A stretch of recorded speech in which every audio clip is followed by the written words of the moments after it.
사도행전의 주제는 하나님 나라의 확장이죠. 하나님 나라가 어떻게 확장되는지 그 스토리를 기록해 놓은 책이 사도행전입니다. 그 전체 흐름을 압축해 놓은 요절이 우리가 잘 아는 1장 8절입니다. 오직 성령이 너희에게 임하시면 너희가 권능을 받고 예루살렘과 온 유대와 사마리아와 땅끝까지 이르러 내 증인이 되리라. 우리가 사도행전 공부할 때 가장 첫 시간에 함께 나눴던 것처럼 이 말씀의 순서대로 사도행전의 내용이 진행이 되죠. 제일 먼저 성령이 임하시는 장면. 그래서 겁쟁이와 같았던 제자들이 성령으로 충만해서 권능으로 충만해서 담대한 사람으로 바뀌었던 장면으로부터 시작하고, 그 다음에는 예루살렘 교회에 큰 부흥이 있었던 사건들로 이어집니다. 엄청난 부흥이었습니다. 어떤 날은 3,000명씩, 또 어떤 날은 5,000명씩 주님께로 돌아오는 놀라운 일이 일어났던 시기였습니다. 엄청난 양적인 성장, 수적인 성장이 있었던 것이죠.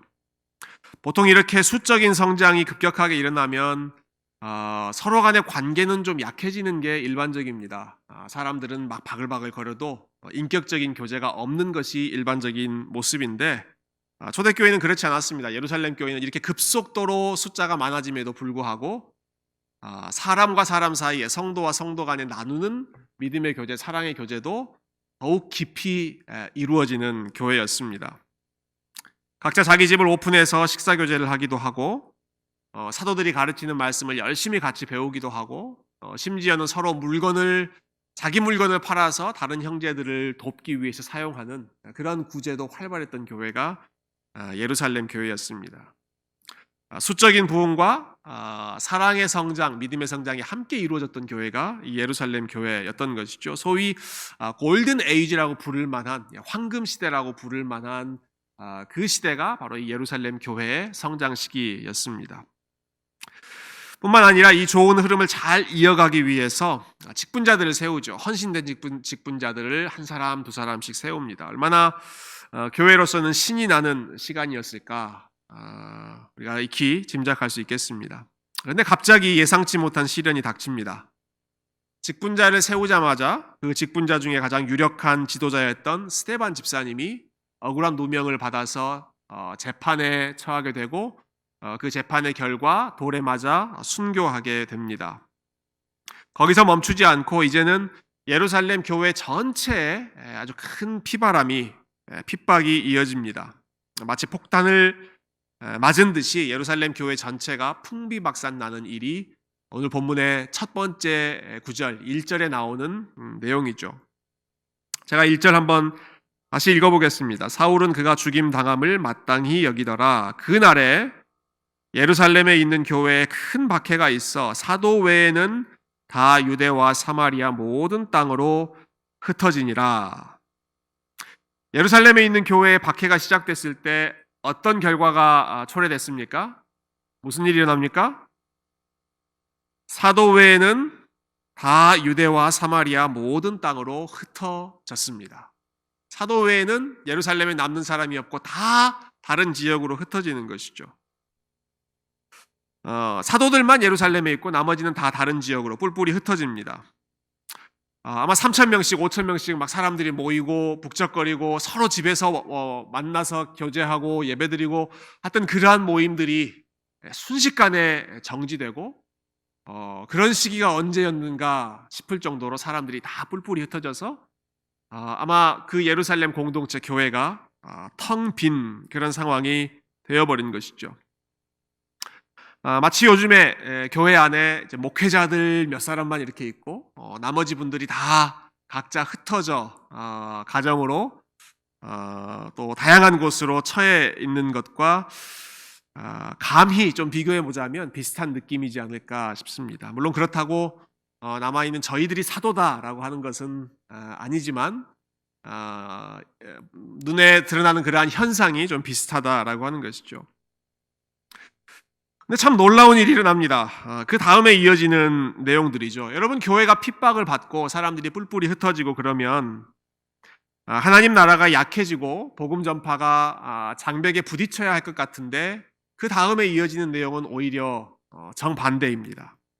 자, 4절과 5절 여러분 말씀을 가지고 계시면 한번 같이 읽어볼까요? 4절과 5절 시작. 그 흩어진 사람들이 두루 다니며 복음의 말씀을 전할세 빌립이 사마리아 성에 내려가 그리스도를 백성에게 전파하니. 흩어진 사람들이, 그 흩어진 사람들, 이 사람들은 어떤 사람들이겠습니까?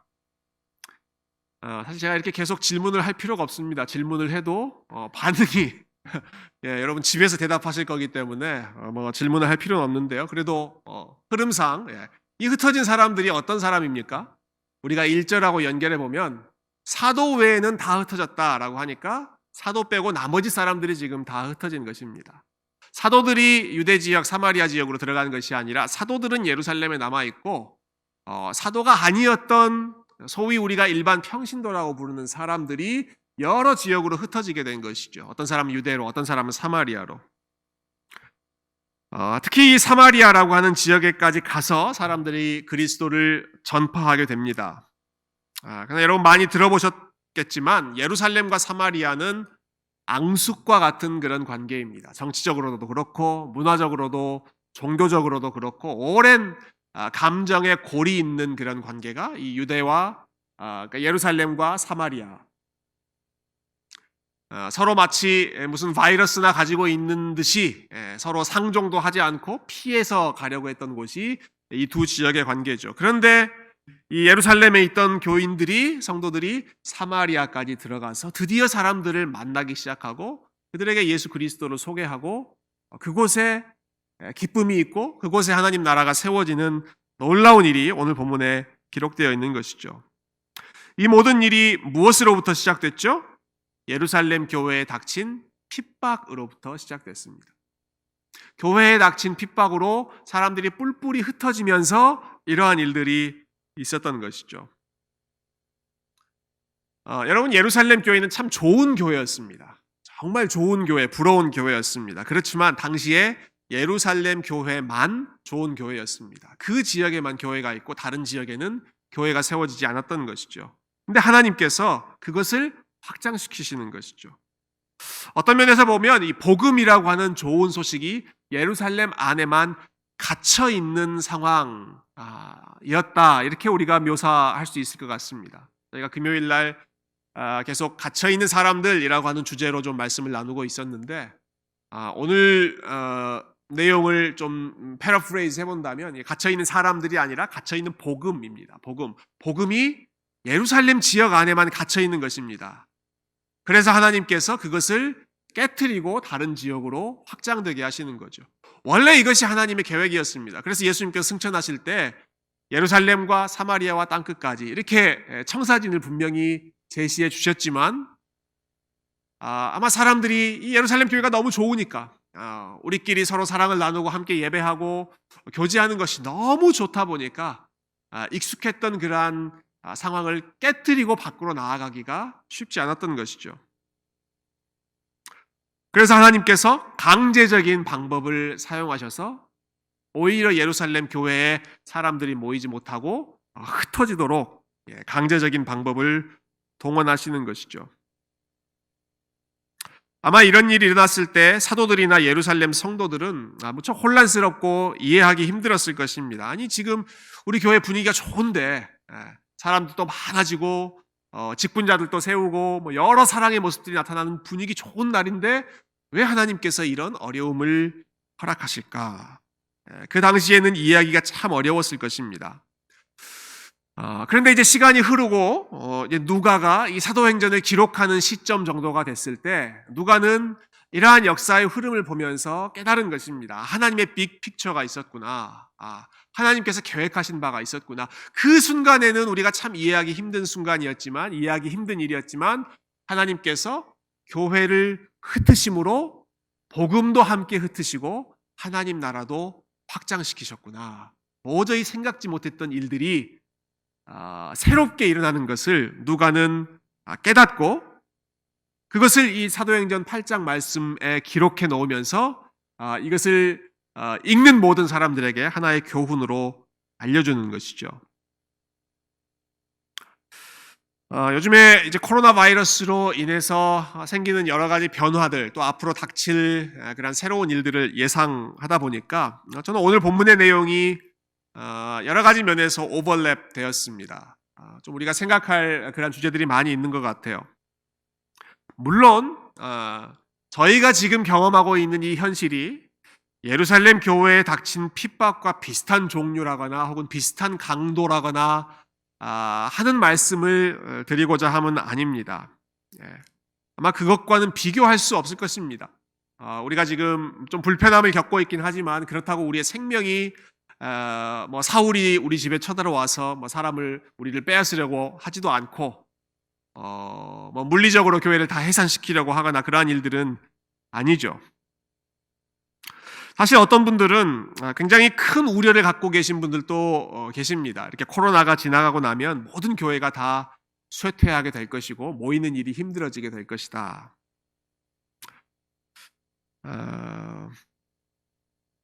그런 우려를 가지고 계신 분들에게 제가 드리고 싶은 말씀은 역사는 그렇지 않았습니다라고 하는 것입니다. 여러분, 전염병이 일어난 것이 지금 이 시대만에 일어난 일이 아닙니다. 초대교회 때도 전염병이 있었고 중세 때도 지금보다 훨씬 더 큰 전염병이 있었고 400년 전, 300년 전, 200년 전 시기마다 큰 전염병이 있었습니다.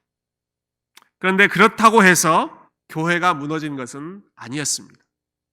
오히려 사회가 혼란스럽고 어려움이 생기면 믿음에 대한 관심이 더 커지고 사람들이 영적인 일에 대해서 더 관심을 갖게 되고 신앙에 대해서 더 진지하게 되는 것이 역사 속에서 우리가 봤던 재앙이나 전염병 발발 후에 일어났던 그러한 현상들입니다. 그러니까 뭐 코로나 바이러스 하나 생겼다고 해서 뭐 교회가 무너진다거나 그런 일은 없을 것입니다. 물론 여러 가지 불편한 일이 있습니다. 예배를 함께 드리지 못한다. 아마 어렸을 때부터 신앙생활, 특별히 주일 성수 열심히 하셨던 분들은 이렇게 주일날 내가 예배당에 가서 예배 드리지 못하는 것이 무척이나 어색하고 불편한 마음 드실 것입니다. 혹은 교회 예배당 안에 사람들이 북적이고 이렇게 막 바글바글 거리는 것, 그러한 것을 교회의 최고의 목적이라고 생각한다면 아마 이러한 상황들이 위기처럼 느껴질지도 모르겠습니다. 그렇지만 우리가 반드시 기억해야 할 것은 교회의 머리가 주님이시고 하나님 나라의 왕이 하나님이시라고 한다면 이러한 재앙이나 크고 작은 질병, 이러한 것들 때문에 하나님 나라가 흔들리거나 교회가 흔들리는 일은 결코 없다. 여러분 믿으시기를 바랍니다. 오히려 이런 상황 통해서 교회는 더 확장됩니다. 하나님 나라가 더 확장됩니다. 더 좋은 방향으로, 하나님 나라가 더 견고해지는 방향으로 하나님께서 역사하셨는데요. 근데 그 과정에서 중요하게 사용했던, 또 핵심적으로 사용하셨던 사람들은 흩어진 사람들이었습니다. 흩어진 사람들의 역량, 그들의 실력이 강화된 것입니다. 이것이 굉장히 중요한 포인트죠. 아무래도 예루살렘 교회가 함께 모여 있었을 때에는 사도들의 비중이 무척이나 컸을 것입니다. 그래서 그 비중이 너무나 어깨가 무겁다 보니까 그 짐을 여러 사람들에게, 직분자들에게 조금씩 나누려고 하는 그러한 시도를 했던 것이죠. 근데 하나님의 생각은 단순히 사도들의 있던 짐을 한두 개 정도 분산시키는 그 정도에 있었던 것이 아니라 하나님의 계획은 훨씬 더 멀리까지 있었던 것이죠. 아예 사도들에게 의존하고 종속되었던 사람들을 흩어버리심으로써 각자 흩어진 곳에서, 그곳에서 실력을 쌓고 그곳에서 믿음의 훈련을 받고 그곳에서 신앙의 홀로서기를 하고 각자 보냄받은 그곳에서 하나님 나라를 세워가는 이 일들을 하나님께서 시작하시는 것이죠. 요즘에 많이 이야기하는, 교회 안에서 이야기하는 주제 중에 하나가 이제 선교적 교회라고 하는 단어입니다. Missional Church, 영어로 그렇게 표현하죠. 근데 이 선교적 교회라고 하는 단어는 단순히 교회가 선교사를 많이 파송하는 개념이 아니라 교회 자체가, 저희가 교회라고 하는 단어를 쓸 때는 언제나 한 사람 한 사람 성도를 가리키지 않습니까? 교회 한 사람 한 사람이 현장에 파송받은 선교사가 되어서 각자의 자리에서 하나님을 높이고 예수 그리스도를 증거하고 복음을 선포하고 복음대로 살아가는 일을 보여주는 그러한 현장 선교사로 체질이 바뀌는 것을 요즘에 이제 선교적 교회라고 많이 이야기하고 있는데, 아마 그 선교적 교회의 가장 첫 번째 케이스 중에 하나가 저는 이 사마리아 지역으로 흩어졌던 이 사람들이라고 생각합니다. 그리고 이러한 변화가 아마 이 코로나 시대를 살면서 우리에게 조금 더 분명하게 보여지고 있는, 앞으로 교회가 나아가야 할 방향을 조금 더 클리어하게 보여주고 있는 그러한 현상이라고 생각하는데요. 제가 오이코스 교육할 때 교회에 대해서 우리 모이는 교회와 흩어지는 교회가 똑같이 중요하다 말씀드리지만, 사실은 우리가 그것을 실감하지 못합니다. 우리가 그냥 교회라고 했을 때 일반적으로 보는 현상은 우리가 모여서 이 공간에서 같이 예배를 드리는 것이 일상적으로 우리가 생각하는 교회이기 때문에. 그런데 지금 이 시간, 요런 시대야말로 흩어지는 교회가 중요하다라고 하는 것을 어느 때보다도 더 우리가 절실하게 느낄 수 있는, 배울 수 있는 그런 귀한 기회인 것 같아요. 그것을 경험하도록 하나님께서 지금의 이 상황을 어찌 보면 항상 모여있던 우리들을 각자의 자리로 흩으시면서 그곳에서 믿음을 훈련하도록 좀 강권해 나가시는 것, 그러한 하나님의 섭리가 아닌가 그렇게 생각하고 있습니다. 이렇게 흩어지는 교회로 우리가 방향이 전환될 때 여러분, 그 일들을 잘 하기 위해서 반드시 필요한 것이 저는 두 가지 있다고 생각합니다. 첫 번째는 개인의 영성입니다. 각각 개인적인 신앙의 그러한 실력을 키워야 흩어진 곳에서 잘 버틸 수가 있고 하나님의 사람으로서 승리할 수가 있는 것이죠. 건강한 의미에서 신앙의 홀로서기를 할 수 있는 그러한 성도들을 양성해야 한다라고 하는 것입니다. 그냥 모여 있을 때만 잘하는 것이 아니라 이렇게 흩어져 있을 때에도 하나님과 개인적인 관계를 맺고 그곳에서도 기도하고 그곳에서도 끊임없이 예배할 수 있는 믿음의 기본기를 갖춘 한 사람 한 사람을 양성하는 것이 무척이나 중요한 시대가 되었습니다. 사마리아로 흩어졌던 이 성도들의 상황을 여러분 한번 생각해 보십시오. 그 전까지는 사도들의 가르침을 가까이에서 듣다가 이제는 완전히 그러한 리소스로부터 모든 것이 단절되어 버렸습니다. 지금처럼 온라인 예배를 할 수 있는 것도 아니고 줌으로 기도 모임이나 성경 공부를 할 수 있는 상황도 아니기 때문에 완전히 그들이 예루살렘 교회로부터 단절된 상황이었지만, 그렇게 외부로부터의 도움을 기대하기 힘든 상황임에도 불구하고 그들이 흩어진 곳에서 교회를 세워가고 복음을 증거하는 사람으로 살아가기 시작했다. 이것은 그들 각자가 한 사람 한 사람이 하나님의 말씀을 기억하며 사도들에게 배웠던 그 가르침을 기억하면서 사는 영적인 실력을 갖추었던 사람이었다라고 하는 것이고, 그러한 환경을 통해서 그 실력이 더 연마되고 더 견고해졌다라고 하는 것을 보여주는 증거입니다. 제가 이 상황을 좀 비슷하게나마 좀 경험했던 계기가 있었는데요. 제가 한 3년 전쯤에 중국에 있는 지하신학교이죠. 가정교회 신학교에서 2차례 정도 강의를 한 경험이 있습니다.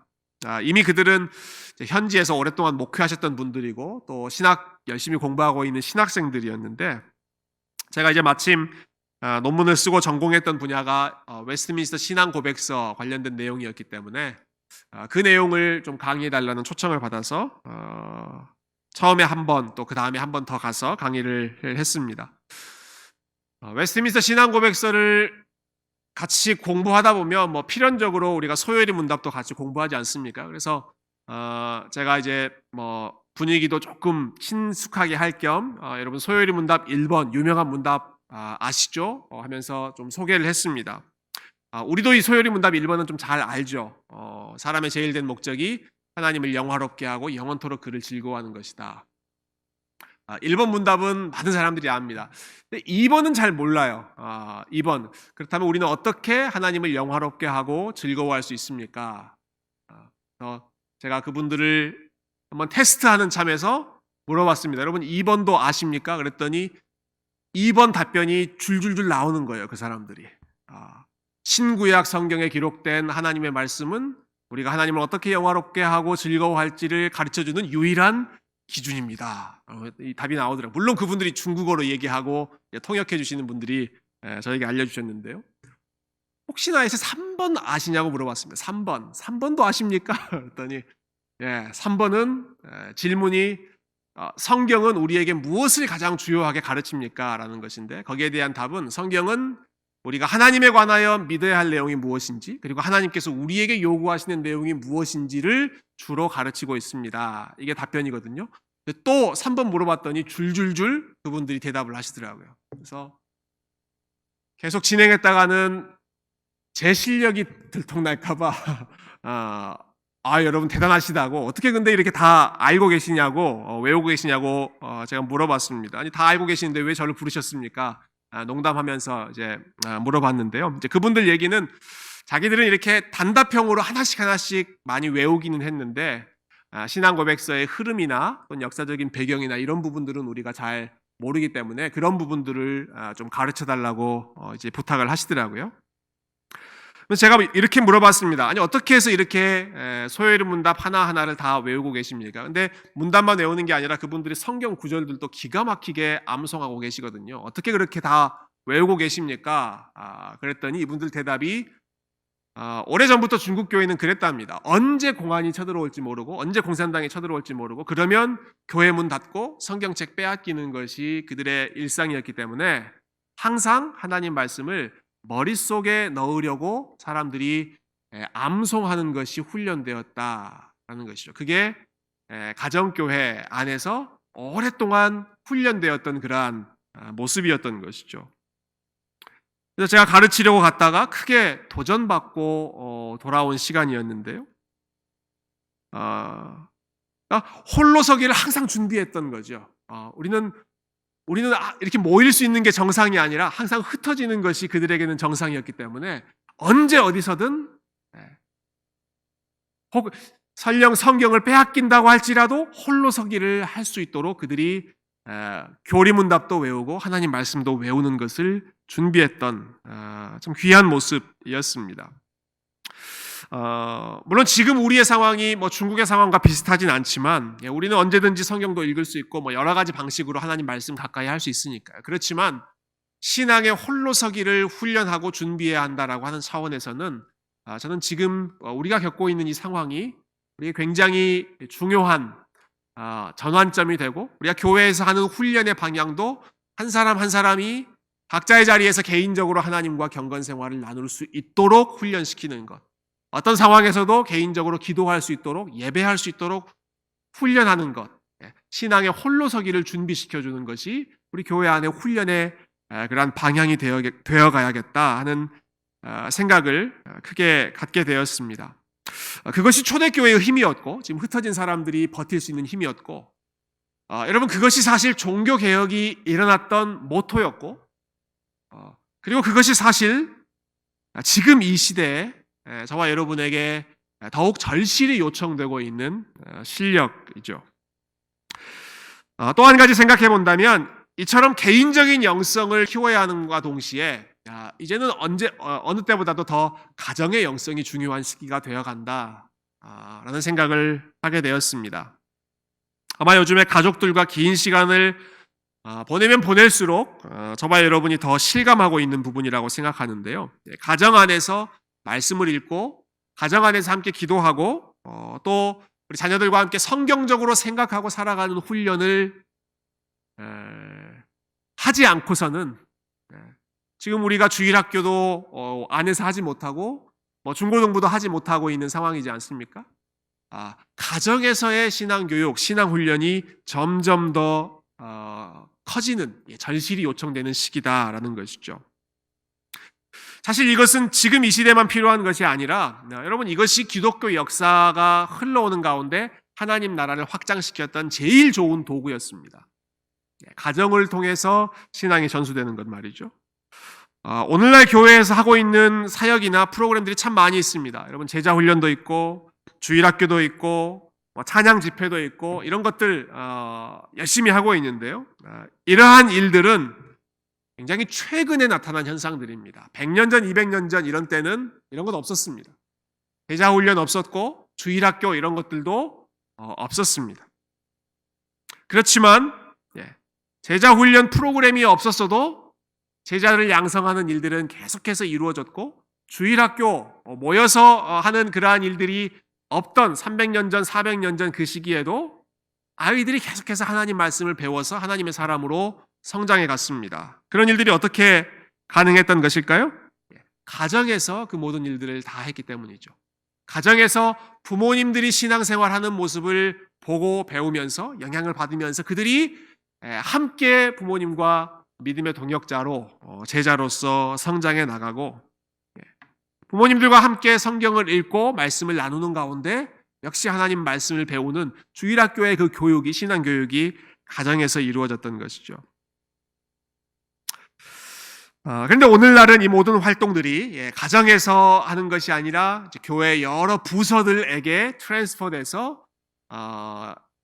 일임하고 가정에서는 한 발짝 뒤로 물러나 있는 그러한 상황인데 요즘 같은 시기에 오히려 이제 가정이 그 역할을 다시 떠맡게 돼야 하는 아주 중요한 전환점의 시기다 라고 하는 것입니다. 물론 이러한 것들이 중요합니다. 제가 조금 전에 말씀드린 개인의 영성 또 가정의 영성을 잘 갖추어서 우리가 흩어져 있는 상황 속에서도 흩어진 사람들로서 그 역할 잘 감당하게 하는 것이 너무나도 중요해지는 시기입니다.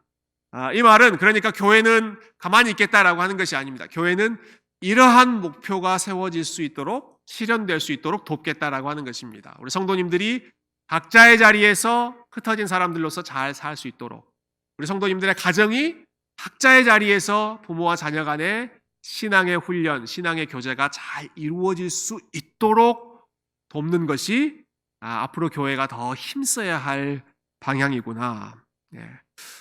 이 코로나 사태를 겪으면서 이제 교회의 미래, 교회의 사역의 방향을 고민하는 가운데 이 사도행전 8장에 나오는 흩어진 사람들이 보여준 모습이야말로 원래 이렇게 되어 있어야 했던 것이고 이 모습을 우리가 더 현실적으로 이루어낼 수 있도록 함께 고민해야 하는 그러한 숙제, 그러한 도전이 저와 여러분에게 가까이 왔습니다.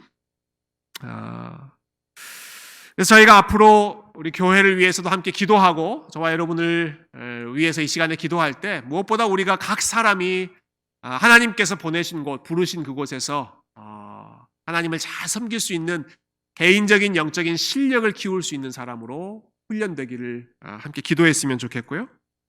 또 각 가정에서 이러한 흩어진 사람들의 실력 있는 그러한 믿음의 훈련이 특별히 각 가정에서 흥왕할 수 있도록 왕성하게 일어날 수 있도록 저희가 함께 같이 고민하고 교회에서 또 여러분들을 서포트하고 여러분들도 계속해서 훈련하는 그래서 오늘 본문에 나오는 것과 같은 예루살렘을 벗어나서 낯선 환경으로 갔지만 그것이 장벽이 아니라 신앙의 스트러글이 아니라 오히려 하나님 나라를 더 확장할 수 있는 귀한 계기가 되었던 이런 아름다운 역사가 우리 세교회 성도님들 한 분 한 분 그리고 여러분들의 가정 한 가정마다 이런 아름다운 일이 풍성하게 나타나기를 주님의 이름으로 축원드립니다.